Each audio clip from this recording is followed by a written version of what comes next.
बिस्मिल्लाहिर्रहमानिर्रहीम। अस्सलाम वालेकुम नाज़रीन, आप यूट्यूब चैनल देख रहे हैं। मैं इमरान खान हूँ। नाज़रीन ने सबसे पहले मैं आपको खैबर पख्तूनख्वा के हवाले से बहुत इंपॉर्टेंट खबरें बता दूं, और ये इंफॉर्मेशन मैंने मुख्तलिफ ज़राए से कंफर्म की है।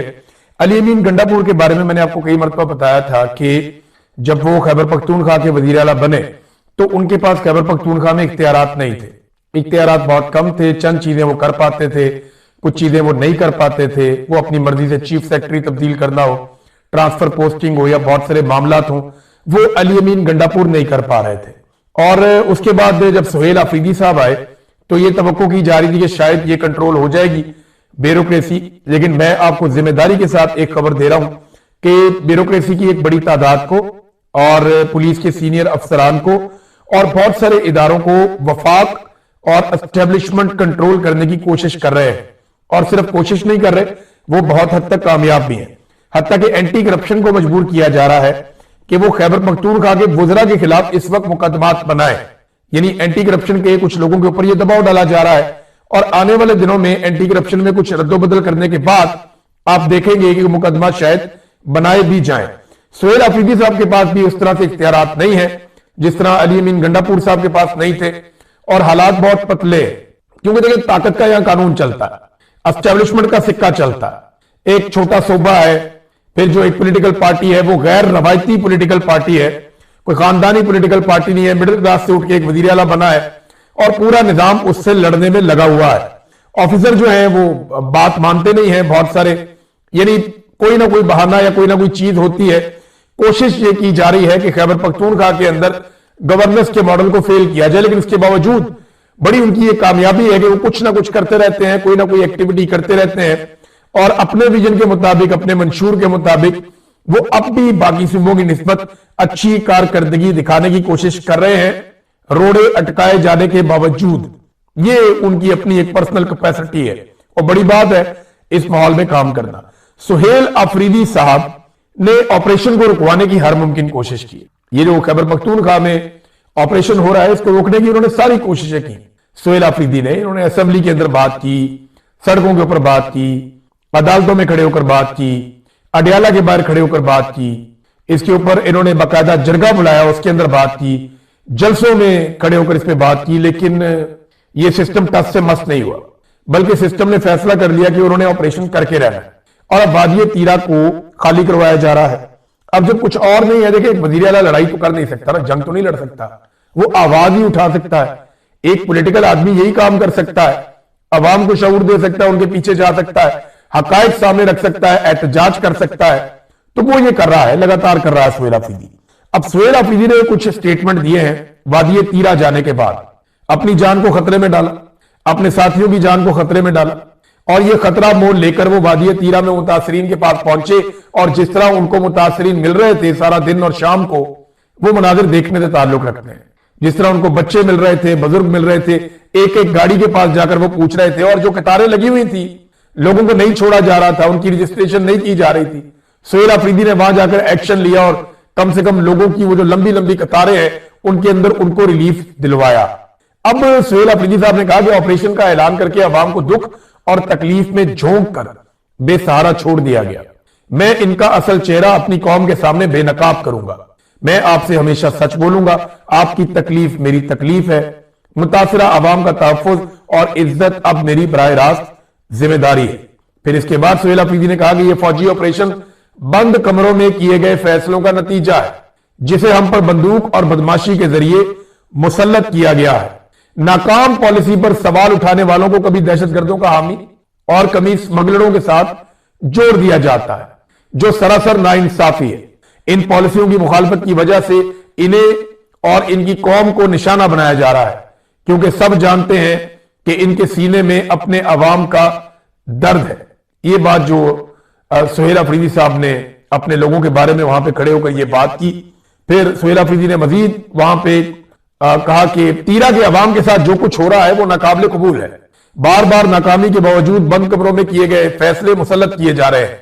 हालांकि 22 बड़े और 14,000 से ज्यादा छोटे ऑपरेशन के बाद भी अमन की कोई जमानत मौजूद नहीं है। तो काफी सुहेल आफरीदी ने आवाज उठाने की कोशिश की है। अब खैबर पख्तूनख्वा की असेंबली को, बाकी असेंबलियों को, सेनेटर्स को ہر جگہ پہ اس کے اوپر بات کرنی چاہیے اور باقاعدہ اسٹیبلشمنٹ کو جواب دہ بنانا چاہیے کہ بتائیے کہ پچھلے جو آپریشنز ہیں ان کے نتیجے میں آپ نے کیا حاصل کیا اور اس آپریشن کے نتیجے میں کیا حاصل کریں گے، اہداف کیا ہیں اور آپ نے حاصل کیا کیا اور لوگوں کی تکالیف کا ازالہ کیسے ہوگا۔ ناظرین، اسد عمر صاحب نے ایک سٹیٹمنٹ دیا، ویسے غیر ضروری بیان ہے، ایسے بیانات سے اجتناب کرنا چاہیے، پہلے وہ کنٹروورسی میں ہے۔ انہوں نے کہا کہ عوام سہیل آفریدی کے لیے نہیں، عمران خان کے لیے نکلی ہے۔ یہ کراچی کی عوام کے بارے میں وہ کہہ رہے ہیں کہ عوام سہیل آفریدی کے لیے نہیں بلکہ عمران خان کے لیے نکلی ہے۔ تو سہیل آفریدی نے کب کہا کہ عوام اس کے لیے نکلی ہے؟ بلکہ سہیل آفریدی تو خود عمران خان کے لیے نکلا ہے اور عوام کے ساتھ نکلا ہے۔ یعنی یہ عجیب و غریب منطق ہے، عجیب و غریب چیز ہے، اس قسم کی کنٹروورسی پیدا کرنے کی ضرورت کیا ہے اس وقت؟ لیکن آپ بہتر سمجھ سکتے ہیں، تحریک تحفظ آئین پاکستان کے لوگ ناظرین کراچی پہنچ گئے، محمود خان اچکزئی کا نوٹیفیکیشن ہو گیا اور انہیں اپوزیشن لیڈر بنا دیا گیا۔ بہت سارے لوگ کہہ رہے ہیں کہ وزیر اعظم کا شکریہ ادا کریں، کوئی کہہ رہا ہے جی نواز شریف کا شکریہ ادا کریں، کوئی کہہ رہا ہے جی فیلڈ مارشل کا شکریہ ادا کریں، اور لیکن شکریہ تو عمران خان صاحب کا ادا کرنا چاہیے جنہوں نے انہیں نامزد کیا اور ایک سینئر سیاستدان کو بلوچستان کے پسماندہ علاقے سے ایک شخص کو انہوں نے کہا جی بناؤ اس کو اپوزیشن لیڈر، اور پھر وہ اپوزیشن لیڈر بنا۔ محمود خان اچکزئی صاحب نے ایک فارمولا دیا، لیکن اپوزیشن لیڈر تو بنانا ان کا استحقاق ہے، اپوزیشن کا، وہ جس کو مرضی بنائے، اس میں تو حکومت کا لینا دینا ہی کوئی نہیں ہے۔ شرط صرف ایک ہے کہ وہ ایم این اے ہونا چاہیے، اور اگر صوبائی اسمبلی میں ہے تو ایم پی اے ہونا چاہیے، اور اگر سینٹ میں ہے تو سینیٹر ہونا چاہیے۔ تو محمود اچکزئی صاحب اس شرط پہ پورا اترتے ہیں۔ تو پھر کیا وجہ ہے کہ محمود اچکزئی صاحب کو اپوزیشن لیڈر بنانے پہ بھی کریڈٹ لینے کی کوشش کی جا رہی ہے؟ بھئی یہ جو 4-5 مہینے ان کو نہیں بنایا، اس کا کریڈٹ کس کو دینا ہے کہ پچھلے 5 مہینے جب 27ویں آئینی ترمیم کر کے آئین کا گلا گھونٹ دیا گیا، اس وقت اپوزیشن لیڈر ہی تھا پاکستان میں، وہ ذمہ داری کس کے سر پہ جائے گی؟ آج کریڈٹ لینے کے لیے سارے آگے، بھئی پچھلے 5 مہینے ایک پاکستان کے اندر اپوزیشن لیڈر ہی نہیں تھا، وہ کریڈٹ بھی تو لینا آپ کہ آپ لوگوں کی وجہ سے نہیں تھا۔ محمود خان اچکزئی صاحب نے جو سٹیٹمنٹ دیا اس میں انہوں نے ایک لائن آف ایکشن دیا، پاکستان آگے بڑھ سکتا ہے اگر مذاکرات کرنے ہیں تو۔ انہوں نے فارمولا دے دیا، انہوں نے کہا جی آئین کی بالادستی ہوگی، نمبر 2 قومی حکومت بنائیں اور 4 مہینوں میں نیا الیکشن کروائیں اور موجودہ مستعفی ہو جائیں جو اس وقت حکومت موجود ہے، پھر جو جیت جائے وہ زندہ باد۔ پھر انہوں نے کہا طاقت کا سرچشمہ منتخب پارلیمنٹ ہوگی، پھر ایک اچھا الیکشن کمیشن نیا الیکشن کروائے، پالیسیاں منتخب پارلیمنٹ سے نکالی جائیں، قدرتی وسائل پر مقامی لوگوں کا حق ہوگا، لوگوں کی زبان اور کلچر کا احترام کیا جائے۔ انہوں نے کہا جی ان نکات کے اوپر آپ متفق ہو جائیں، عمران خان سے دستخط میں کروا لوں گا۔ سادی سی بات ہے۔ اب یہاں پہ ہو یہ رہا ہے کہ حکومت کی کوشش ہے کہ اپوزیشن کو ساتھ لے کر بیٹھ جائے، ذرا وہ تصویریں بن جائیں، ویڈیوز آ جائیں۔ ابھی دیکھیں نا نوٹیفیکیشن آیا تو پی ٹی آئی والے لائن میں کھڑے ہو کے نوٹیفیکیشن لے رہے ہیں ایاز صادق صاحب سے، ایک آدھا بندہ جا کے بھی لے سکتا تھا، نوٹیفیکیشن جاری ہو گیا، وہ جا کر لے کر لائن میں کھڑے ہو کر وہ اتنی بڑی اچیومنٹ بنانے کی کیا ضرورت ہے؟ آپ پاکستان کی جیتی ہوئی پولیٹیکل پارٹی ہے، آپ کا تو وزیر اعظم ہونا چاہیے تھا، اور آپ اپوزیشن لیڈر کا عہدہ لینے میں آپ کو 5 مہینے لگے اور سارے لائن میں لگ کے ہنستے ہوئے جو ہے وہ آپ یہ عہدہ لے رہے ہیں، تو وہ نامناسب ہے، اس کے بغیر گزارا ہو سکتا تھا۔ بہرحال اسی طرح کی تصویریں اس وقت حکومت کو چاہیے تاکہ ان تصویروں کے ذریعے سے وہ اپنی بالادستی اور اپنی حکومت کی لیجیٹمیسی وہ یہ ثابت کر سکے اور اپنی حکومت کا جواز فراہم کر سکے۔ ناظرین، بلوچستان میں جو خاران میں واقعہ ہوا اس کی تفصیلات کچھ اور بھی آئی، اب حکومتی ذرائع سے جو خبر آئی وہ یہ ہے کہ خاران میں سیکورٹی فورسز نے کارروائی کی ہے اور 12 شدت پسند ہلاک ہو گئے۔ یہ اب آئی ایس پی آر نے اس کے اوپر ایک سٹیٹمنٹ دیا ہے اور انہوں نے کہا جی 15 سے 20 شدت پسندوں نے خاران میں پولیس اسٹیشن پر حملہ کیا تھا، نیشنل بینک اور حبیب بینک کی عمارتوں پر بھی حملہ کیا گیا، جس دوران انہوں نے بینکوں سے لاکھوں روپے کی ڈکیتی بھی کی، 34 لاکھ روپے لکھا انہوں نے۔ آئی ایس پی آر کے مطابق سیکورٹی فورسز نے جوابی کارروائی کی ہے، 12 شدت پسندوں کو ہلاک کر دیا ہے اور پولیس اسٹیشن میں لوگوں کو یرغمال بنانے کی کوشش کو بھی ناکام بنا دیا ہے۔ اچھا، یہ خبر اب آئی ہے آئی ایس پی آر کی جانب سے، جبکہ دوسری طرف جو ہے وہ پہلے جو خبر آئی تھی جہاں پہ پولیس کے ذرائع تھے اور مقامی ذرائع تھے وہ یہ بتا رہے تھے کہ قیدیوں کو بھی چھڑوا کے لے گئے ہیں، بینک شنٹ بھی لوٹ کر چلے گئے ہیں، اسلحہ بھی لے کر پولیس سے چلے گئے ہیں اور پولیس کا جو سامان ہے اس کو نقصان بھی پہنچایا۔ اب یہ دوسری خبر آئی ہے، اب یہ آپریشن اس کے بعد میں ہوا یا اسی آپریشن کا حصہ ہے، اس بارے میں ہم کچھ کہہ نہیں سکتے، لیکن یہ واقعہ بڑا افسوسناک خاران بلوچستان کا جو علاقہ ہے وہاں پہ ہوا ہے۔ اب بلوچستان کے جو وزیر اعلیٰ ہے نا وہ آئے منظر عام پہ اور ایک عجیب و غریب انہوں نے منطق دے دی۔ انہوں نے کہا کہ بلوچستان کے کئی علاقوں میں انٹرنیٹ ٹاور لگے ہیں، کس کے فنڈ سے اور کیوں لگے ہیں؟ یہ ٹولز ریاست کے خلاف استعمال ہوئے ہیں۔ وہ یہ کہتے ہیں جو انٹرنیٹ دور دراز کے علاقوں میں جا رہا ہے نا، سڑکوں پہ، پہاڑوں میں، چراگاہوں میں، یہ جو انٹرنیٹ دور دور تک جا رہا ہے، یہ انٹرنیٹ ریاست کے خلاف استعمال ہوا ہے۔ ویسے دنیا کی شاید واحد حکومت ہے جس کو انٹرنیٹ سے پرابلم ہے۔ انٹرنیٹ جدید دنیا کا ایک ٹول ہے نا، اس سے کنیکٹیویٹی پیدا ہوتی ہے، اس سے رابطے جنم لیتے ہیں، اس سے لوگ ترقی کرتے ہیں، لیکن ہمارے یہاں کہتے ہیں اس سے دہشت گردی آتی ہے۔ آپ انٹرنیٹ بند کر کے دہشت گردی روکیں گے؟ آپ کو بندوقوں کی اور سامان کی سمگلنگ روکنی چاہیے، آپ کو غیر قانونی گاڑیوں، غیر قانونی اسلحے کی سمگلنگ روکنی چاہیے، اس سے دہشت گردی رکے گی۔ آپ کو بارڈر کے اوپر کنٹرول کرنا چاہیے، آپ کو اپنی ریٹ قائم کرنی چاہیے، ہر ضلع کے اندر آپ کی ریٹ ہونی چاہیے۔ اب انٹرنیٹ بند کر دیں گے تو اس کا مطلب تو یہ ہے کہ آپ نے یہ تسلیم کر لیا کہ جن علاقوں میں حکومت کا راج نہیں ہے وہاں پہ ہم انٹرنیٹ بھی نہیں جانے دیں گے۔ یہ بڑی عجیب منطق ہے۔ ریاست جو ہوتی ہے اس کی ذمہ داری ہوتی ہے، جو آدمی اکیلا بھی ٹریول کر رہا ہے دور دراز علاقوں تک، تو جدید دنیا میں ریاست کی ذمہ داری ہے کہ وہ جب چاہے اپنا فون نکالے اور رابطہ کر سکے۔ اس سے لوگ اپنے آپ کو سیکیور محسوس کرتے ہیں، لیکن انہیں لگتا ہے کہ انٹرنیٹ کو ان کے خلاف استعمال کیا جاتا ہے، تو یہ ریاست کی کمزوری ہے جو اپنی ریٹ ثابت نہیں کر پا رہی بدقسمتی سے۔ اور بلوچستان میں، سندھ میں ویسے بھی پیپلز پارٹی کی حکومت ہے۔ اب بلاول کی تعریفیں کی ہیں ابصار عالم نے۔ ابصار عالم نے کہا کہ بلاول بھٹو نے اسلام آباد میں انگریزی میں پریزنٹیشن دی۔ بھئی انگریزی اس کو آتی ہے، وہ انگریزی میں پریزنٹیشن دے دے، یہ کون سی بڑی بات ہے؟ یہاں چھوٹے چھوٹے بچے ہیں جہاں میں رہتا ہوں، یہ اسکولوں میں پڑھتے ہیں، بڑی اچھی انگریزی بولتے ہیں کیونکہ ان کی زبان ہے۔ بلاول نے ساری عمر ولایت میں گزاری ہے تو اس کی انگریزی بہت اچھی ہے۔ انگریزی اور اردو کی بات نہ کریں، کامن سینس کی بات کریں۔ اور کیونکہ انگریزی میں اچھی پریزنٹیشن دی ہے تو جس میں انہوں نے اپنے صوبے میں کام اور چیلنجز بتائے ہیں، آکسفورڈ کے اسٹوڈنٹ کا طرز سیاست کمال تھا۔ عمران خان صاحب بھی وہیں کے پڑھے ہوئے ہیں، بینظیر بھٹو بھی۔ یہ بتائیں آپ کا لیڈر نواز شریف کہاں سے پڑھا ہوا ہے، ذرا وہ بھی پتا کروا لے۔ تو انگریزی، کیونکہ ابصار عالم صاحب کو لگا کہ شاید انگریزی بولنے سے آدمی بہت پڑھا لکھا اور بڑا دانا اور دانشور ہو جاتا ہے، حالانکہ جاپان کے اندر بہترین پڑھے لکھے شاندار لوگ ہیں، انہیں انگریزی نہیں آتی، وہ اپنی زبان میں تعلیم حاصل کرتے ہیں۔ دنیا کے اور بھی بہت سارے ممالک ہیں، جرمنی آپ چلے جائیں، شاندار تعلیم یافتہ نوجوان ہیں، کیا زبردست ترقی کر رہے ہیں، سائنٹسٹ ہیں، ان کو انگریزی نہیں آتی۔ تو یہ انگریزی کوئی وجہ نہیں ہے کہ آپ پڑھے لکھے اور سمجھدار ہیں تو آپ کو انگریزی آئے گی، انٹرنیشنل لینگویج ہے۔ اب بلاول نے کیونکہ اپنا بچپن وہاں گزارا، اس کو اردو ٹھیک نہیں آتی، اس کو انگلش آتی ہے، تو یہ اب کوئی وجہ تو نہیں ہے۔ لیکن آپ ایجوکیشن کے اوپر آپ بات کریں، پڑھا لکھا ہے، تو ذرا بلاول کے سندھ کا حساب لگا لیتے ہیں نا۔ یہ حکومتی اکنامک سروے کی بات میں آپ کو بتا رہا ہوں، کسی اور کی نہیں بتا رہا۔ حکومتی اکنامک سروے 2025 کے مطابق سندھ کے 69% سرکاری اسکول بجلی سے محروم ہیں، 43% میں ٹوائلٹ ہی نہیں ہے، 42% اسکولوں میں پینے کا پانی دستیاب نہیں ہے، جبکہ 39% کی چار دیواری ہی مکمل نہیں ہے۔ سندھ میں 17 سالوں سے بلاول کی حکومت ہے، یہ وہاں پہ حکمران ہے۔ کیا بلاول اس کا جواب دے سکتے ہیں کہ یہ سارا کچھ کیوں نہیں ہے سندھ میں؟ دیکھیں، اگر جواب لینا تو پھر بلاول سے اس بات کا جواب مانگے نا۔ اگر اکیلا خود جا کے باہر زندگی گزاری اور آکسفورڈ میں پڑھ کے آ گیا تو اس سے قوم کو کیا فائدہ ہے؟ 17 سال سے وہاں پہ حکومت ہے اور اسکولوں کی حالت آپ دیکھ لیں۔ خیبر پختونخوا تعلیم میں آپ سے آگے جا رہا ہے، پنجاب کے اندر اسکولوں کو پرائیویٹائز کرتے جا رہے ہیں۔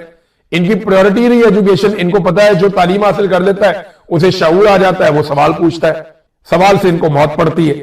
تو یہ ناظرین ایک چیز تھی، میں نے کہا میں آپ کے سامنے رکھوں۔ رانا ثناء اللہ صاحب نے ایک دعویٰ کیا، ان کے بقول پاکستان تحریک انصاف سے رابطے ہو رہے ہیں۔ یہ میں چاہتا ہوں کہ جو رانا ثناء اللہ نے ایگزیکٹلی کہا وہی میں آپ کو پڑھ کے سناؤں، یہ امپورٹنٹ ہے چیز۔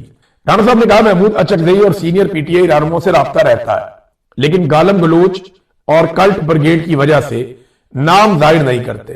یعنی پی ٹی آئی کے لوگ یا اچکزئی صاحب بتاتے نہیں ہیں کہ ان کا رابطہ ہو رہا ہے، وہ رابطے میں رہتے ہیں۔ رانا صاحب نے یہ دعویٰ کیا کیونکہ وہ لوگ ان کے خلاف شروع ہو جاتے ہیں، سوشل میڈیا والے، اور ان کی شامت آ جاتی ہے، لیکن پی ٹی آئی والوں سے رابطہ رہتا ہے۔ دیکھیں، پولیٹیکل لوگوں کا رابطہ رہنا بہت اچھی بات ہے۔ میں نے کئی مرتبہ کہا کہ بدترین سیاستدان یا چور ڈاکو سارے مل کر بھی اگر ملٹری اسٹیبلشمنٹ کو اس کے آئینی کردار میں واپس دھکیل دیتے ہیں نا، تو یہ پاکستان کی بہت بڑی کامیابی ہے۔ عمران خان نے نواز شریف کو موقع دیا تھا کہ وہ جمہوریت کو چن لے، لیکن آج سے کچھ عرصہ پہلے نواز شریف نے جمہوریت کی بجائے عاصم منیر صاحب کو چن لیا، اور اب وہ وہی کر رہے ہیں، اپنے بینرز اور پوسٹرز کے اوپر بھی عاصم منیر صاحب کا فوٹو لگاتے ہیں۔ تو وہ جوتوں کے تسموں کے ساتھ لٹک گئے، بیچارے جوتے پالش کرنے میں لگ گئے ہیں۔ तो वो रास्ता उन्होंने खुद चुना है। इमरान खान ने इन्हें पूरा मौका दिया था जमहूरियत के लिए, और ये मौका हमेशा रहना चाहिए। सियासतदान बातचीत ही करते हैं, बंदूकें नहीं चलाते होते। हाँ, अगर बातचीत इस बात पे हो जाए या इस नतीजे पे ये कभी भी अपनी बातचीत के बदले में पहुंच जाए कि पाकिस्तान की मिलिट्री एस्टेब्लिशमेंट को उसके आईनी किरदार में रखना है और पाकिस्तान के सियासतदान और सियासी जमातें फैसला करेंगी कि पाकिस्तान कैसे चलेगा, मुल्क को आहिस्ता आहिस्ता सिविलियन सुपरमेसी की तरफ ले जाएं, तो ये तो बड़ी कामयाबी हो जाएगी। ये होना चाहिए। राब्ते बुरी बात नहीं है, लेकिन बंदरबांट जो है वो ठीक नहीं है, लोगों को उससे तकलीफ होती है। नाज़रीन, पाकिस्तान तहरीक इंसाफ ने एक बड़ा शानदार किस्म का कंपैरिजन दिया है। ये कंपैरिजन मैं आपके सामने रखता हूं, और ये एक वीडियो उन्होंने जारी की है, बड़ी इंटरेस्टिंग वीडियो है।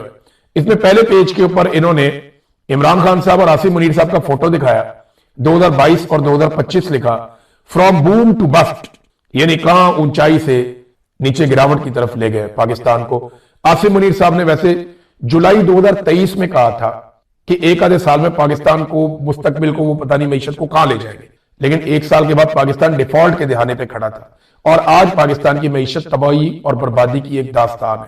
2.5 साल गुजर गए, उनके वादे को कुछ नहीं हो सका। अब ये जरा आदादो शुमार देखिए। जीडीपी इमरान खान साहब के दौर में 6.2% तक गया, आज 2025 में 3.3% तक, यानी लगभग 47% इसमें कमी आई है। इसके बाद जनाब जो नेक्स्ट है वो है इन्वेस्टमेंट, सरमायाकारी। इमरान खान साहब के दौरे हुकूमत में 15.1% तक थी, और आज -13.8% तक है, यानी 191.4% इसमें कमी आ गई है। इसके बाद जो अगला शोबा है वो कर्जे हैं।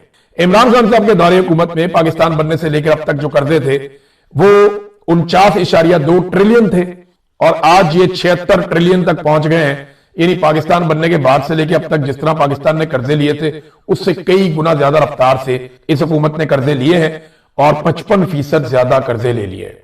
अच्छा जी, अब इसमें आ गया बेरोजगारी। बेरोजगारी इमरान खान साहब के दौरे हुकूमत में 5.26% थी, और आज बेरोजगारी 7.1% है, जो कि 35% बेरोजगारी में इजाफा है। फिर जनाब गुर्बत का रेट, यानी 17.1% लोग गुर्बत की लकीर से नीचे थे इमरान खान साहब के दौरे हुकूमत में, आज 45% लोग गुर्बत की लकीर से नीचे हैं। 163.2% इजाफा हुआ गुर्बत में, यानी दुगने से भी ज्यादा गुर्बत पाकिस्तान में हुई है। इसके बाद जनाब जो अगला उन्होंने डाटा जारी किया, ये तस्वीर आप साथ साथ देखते रहे, ये बता रहे हैं जी बिजनेस और इन्वेस्टमेंट में बहुत सारी, जो कॉन्फिडेंस ही खत्म हो गया, बहुत सारी कंपनियां पाकिस्तान छोड़ के चली गई। ये सारी कंपनियों की उन्होंने लिस्ट दी हुई है। ये दर्जनों कंपनियां मल्टीनेशनल जो पाकिस्तान छोड़ के वापस अपने अपने मुल्कों में चली गई है। ये पहले पाकिस्तान में काम करती थी, अब पाकिस्तान के अंदर क्योंकि मार्जिन नहीं रहा इनके लिए तो ये चले गए। महंगाई इमरान खान साहब के दौरे हुकूमत में ज्यादा से ज्यादा 12% तक गई, 2024-25 में ये 30% तक भी पहुंच गई, इससे ऊपर भी गई थी। 150% तक का इन्होंने महंगाई में इजाफा किया है। सनती तरक्की, इंडस्ट्री जो है 7.20% की शरह से तरक्की कर रही थी, आज 4.7% की शरह, यानी -34% इन्होंने कर दिया। ये हालात पाकिस्तान में आज 2025 के बाद। अब जनाब जी लार्ज स्केल मैन्युफैक्चरिंग, ये जो बहुत बड़ी बड़ी सनतें होती हैं, 11.7% था इमरान खान साहब के दौर में, और -0.74% है ये, यानी 106.3% तक इसके अंदर कमी आ गई है। बेड़े गर्क कर दिया उन्होंने पाकिस्तान की मईशत का। इसके बाद टेक्सटाइल एक्सपोर्ट, जो पाकिस्तान टेक्सटाइल बाहर भेजता है, 19.3% था, आज 17.3% है, 10% से ज्यादा इसमें कमी आ चुकी है।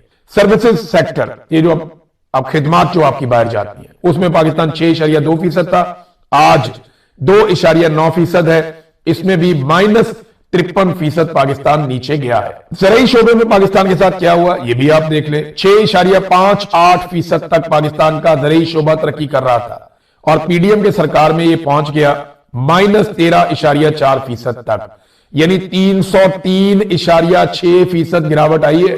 3 गुना से ज्यादा ज़राअत में पाकिस्तान को नुकसान हुआ इमरान खान साहब का दौरे हुकूमत खत्म होने के बाद। ये बहुत सारा और डाटा भी है, यानी इसमें उन्होंने बताया कि गंदम की पैदावार पाकिस्तान में कम हुई, मकई की पैदावार पाकिस्तान में कम हुई, गन्ने की पैदावार पाकिस्तान में कम हुई, पाकिस्तान के अंदर जो है वो दालों की पैदावार वो भी कम हुई। पाकिस्तान में जो एक्सचेंज रेट है, यानी डॉलर की जो कीमत है, वो 180 से 283 पे चली गई। पाकिस्तान के अंदर जो पेट्रोल की प्राइस है वो भी 75% उसमें इजाफा हो गया। डीजल की प्राइस में 83% उसके अंदर इजाफा हो गया।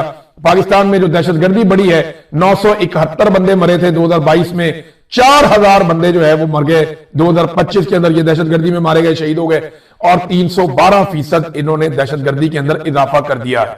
और जो प्रेस फ्रीडम इंडेक्स, यानी ये सारी चीजें बताने के लिए जो मीडिया की आजादी थी, वो पाकिस्तान पहले 145वें नंबर पे था, आज 158वें नंबर पे है, 145 से। तो इसमें भी 13 दर्जे पाकिस्तान में गिरावट आई है। और इन्वायरमेंट प्रोटेक्शन में पाकिस्तान नीचे गया है। पाकिस्तान पहले बेहतर था, अब पाकिस्तान का इसमें बेड़ा गर्क कर दिया इन्होंने।